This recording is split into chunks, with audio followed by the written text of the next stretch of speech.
Hi and welcome. Anti-Islamic sentiment is on the rise across Europe and the United States. In the Netherlands, Sweden, France, Britain and Germany, debate is raging about immigration and the compatibility of Islam with Western values. The latest foiled terror plot originating in Yemen has done nothing to quell people's fears. In the United States, anti-Islamic sentiment is higher now than after the September 11 terror attacks. Recent polls show nearly half of Americans hold unfavourable views of Islam. So what's driving this increased hostility? That's what we're talking about tonight, and you can join us via Facebook and Twitter as well. Welcome everybody, good to have you all here. I'd like to start by going to the United States and to you, Reza Aslan, in Los Angeles. You're an American Muslim, you were born in Iran. Why do you think anti-Islamic sentiment is higher now than immediately after September 11? Is it related to these foiled terror plots, or is it something deeper than that?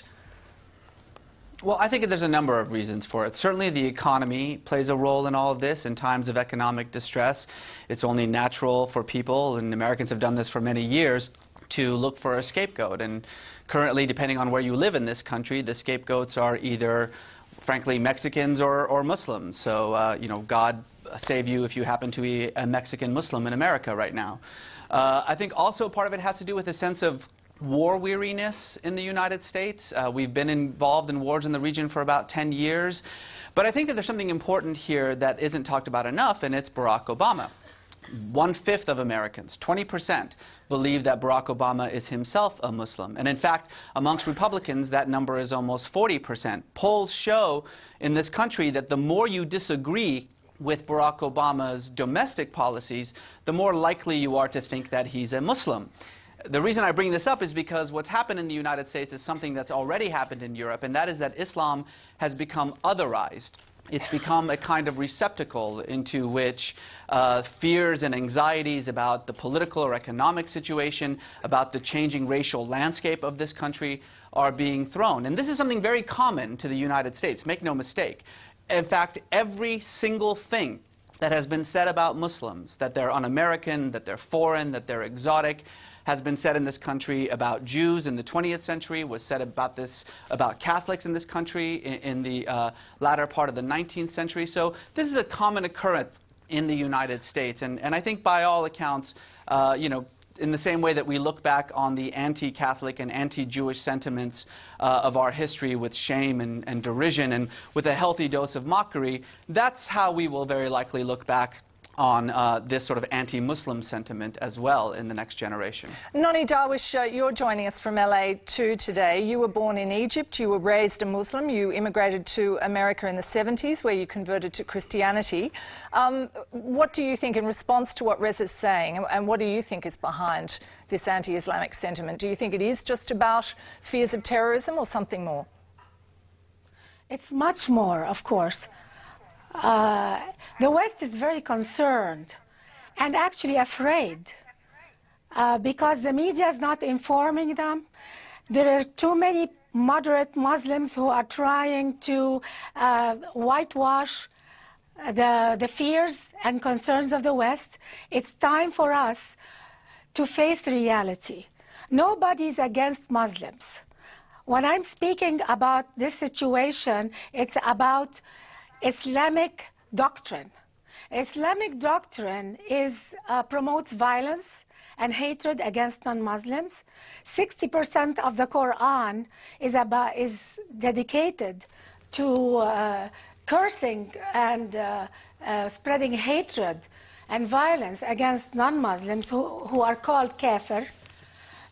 The word kafir is not just non-Muslim. Kafir means that you know the truth about Islam and you deny it. And so it's a very derogatory word, and 60% of the Quran is dedicated to non-members of the religion. So Islam looks at the outside world in a very, they want to achieve conquering the world. Islam is more than a religion. It's much more than a religion. It's a way of life. It's a one-party political system that has a very elaborate legal system that can put you to death if you leave it. All right, I'm going to stop you there, Noni, because I want to get some of our people involved here in Australia. And Sheikh Mohammed Nawaz Salim, I want to ask you the point that Noni makes about the Quran, 60% of it preaching hatred and violence. What's your response to that?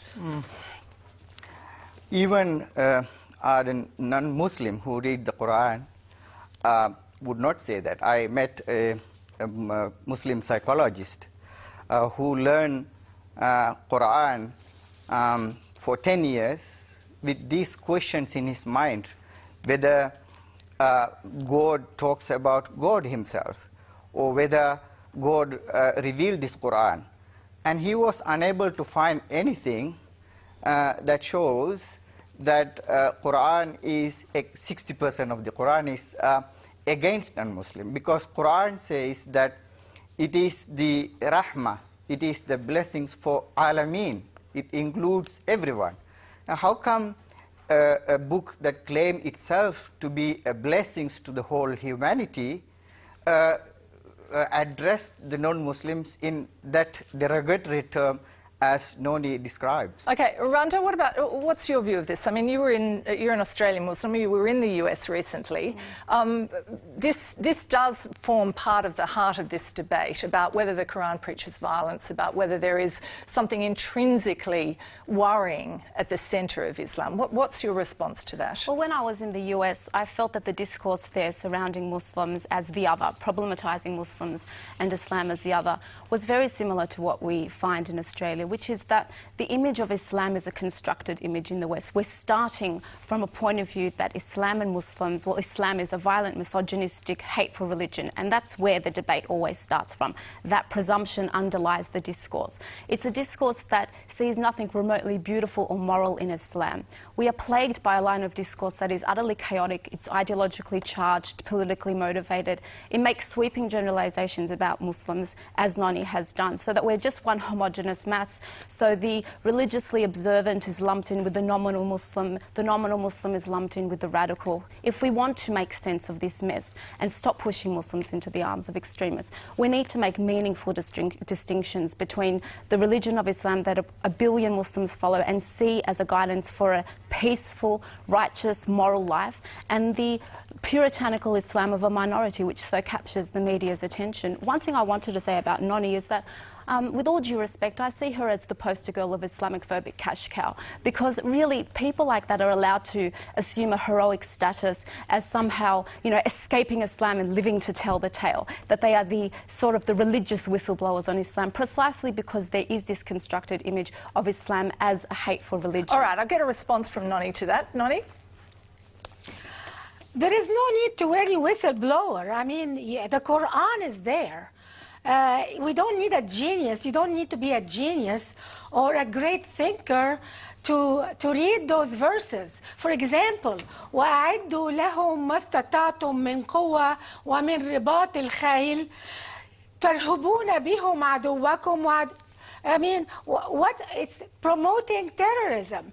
Can you translate? Noni, you'll have to translate that for a lot of the people listening at home. Yes, what does it say?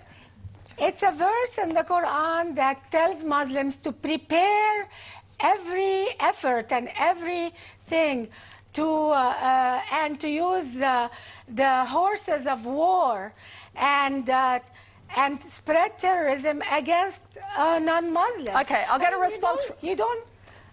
I'll get a response from Reza about this. It's all over the Quran. It's all over the Quran. All right, Reza, your response to that, to what is in the Quran?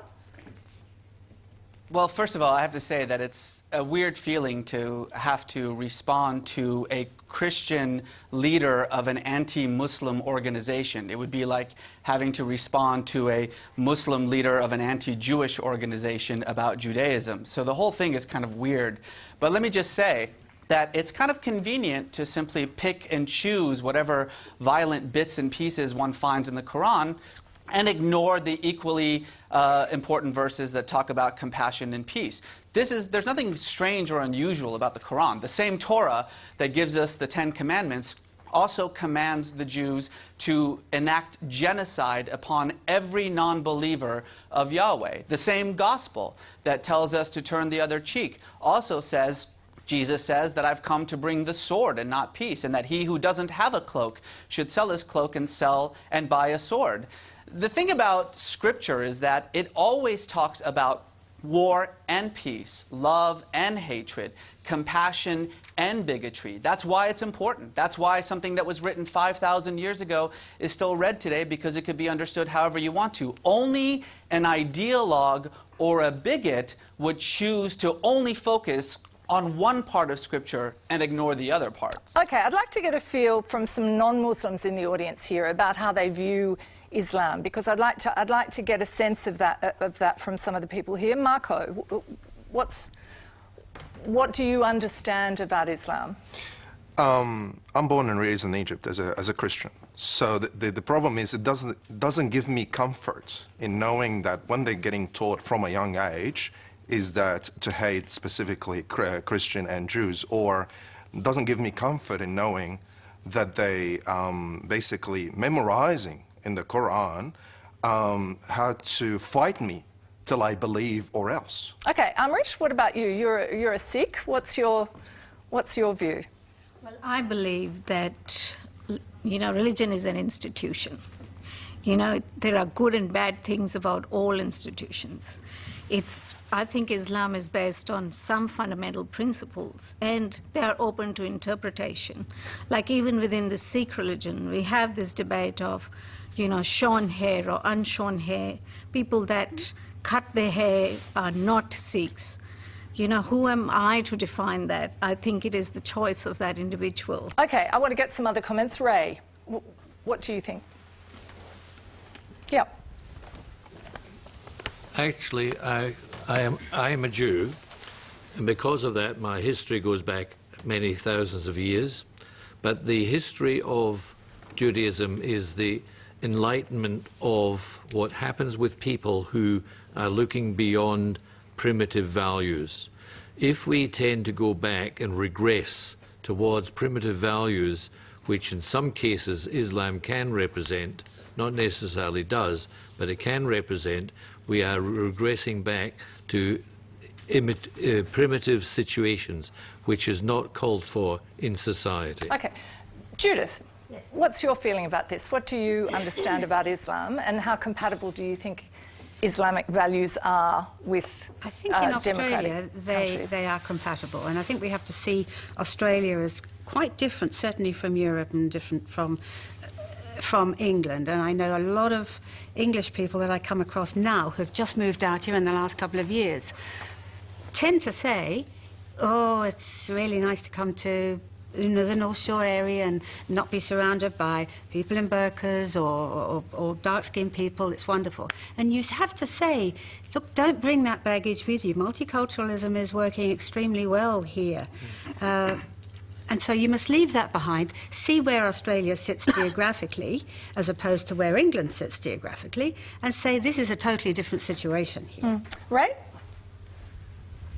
Australia is a very young country, 200 years old, and most of the people that make up Australia have come from other places. And over those 200 years we've had a very peaceful existence in Australia because everyone has a tolerant attitude to new ideas and to different ideals. But we have one main ideal, which is the strength of a democracy. And because we have this democracy, we allow diverse attitudes and ideas to be espoused. And may I say that just the fact that we have an SBS broadcasting system which allows those ideas to be promoted throughout the nation is fantastic. And that the more we know about other people and beliefs, the better it is for Australia. Okay, we didn't set that up either.